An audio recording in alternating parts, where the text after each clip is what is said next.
Ito guys, isa sa aking halaman. Di ko alam kung anong tawag dito kasi bigay lang to sa akin. Ayan. Or tinatawag bang palad. Diba? Parang palad at mayroon silang mga daliri. Ayan.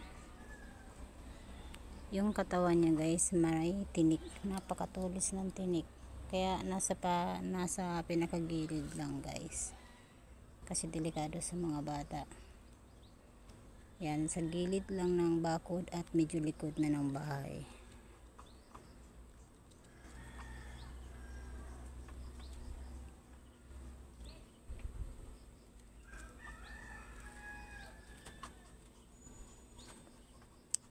Thanks for watching po and God bless you all.